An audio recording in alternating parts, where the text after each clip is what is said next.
Good morning guys. Good morning followers. Good morning viewers. Good morning mga katoda. Another day, another vlog na naman tayo. Let's go. Abangan.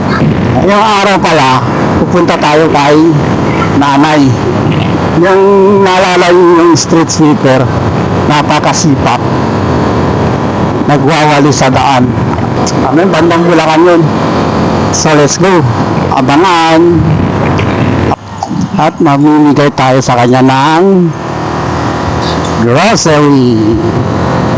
Hindi tayo nakadala ng bigas. Siya na lang bibigyan ng bigas. Baka kailangan din siya ng pera.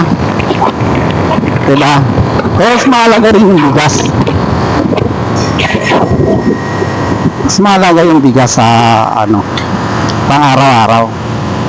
Mayroon pa natin bibigay kay nanay.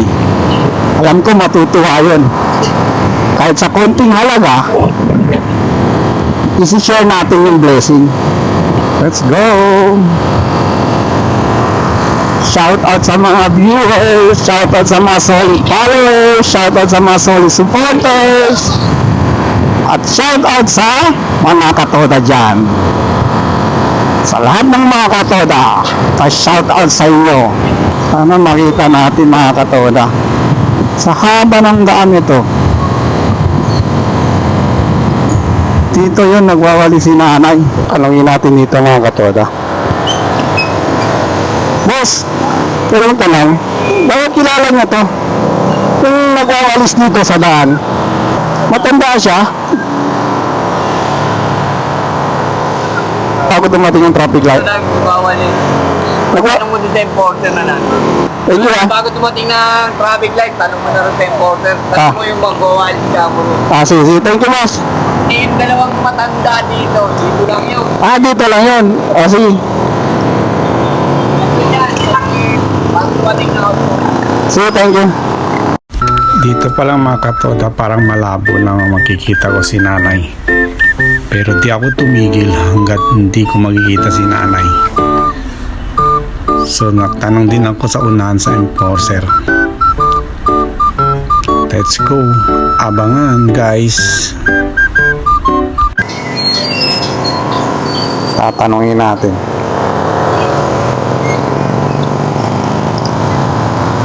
Boss, doon nga naman yung nagwawalis dito yung matanda street sweeper. Yung dito, patupatin mo doon.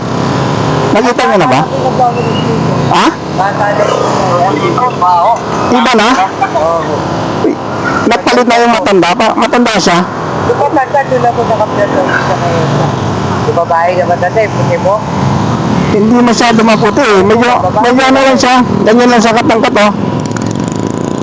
Yung payat. Hindi, mataba-taba siya konti. Hindi ko nakarik. Natulak sa may general hospital sa loob. Sa may hospital? Oo. Saan hospital dyan? Pagpa, hindi na dito ako. Gantong oras dumadaan dito yun. Oo nga, kasi nasa lubong ko dati yung unang box na niya. Dyan sa sa gasolinahan. Oo, doon siya. Dumadaan ako, naka-break na yan. Hindi kami yan. Tinitingnan ko nga eh. Sige po, thank you po. Sige, thank you. Yan yung lalakad kay kami 40 kapatid. Inaano, nakabot na yung tuloy mo. Wala akong nakita. Lalaki. Ha? Kapatid hindi ngayon nag-awalis na lalaki. Sige po, thank you. Hindi natin alam kung break time mo umuwi na mga katoda. Ano lang eh, wala nakauwi na yan. Sinubukan ko ulit magtanong mga katoda, kaso nakauwi na daw. So MJ Katoda Vlog lagi nasasabi, ingat sa pagmamaneho. Peace out!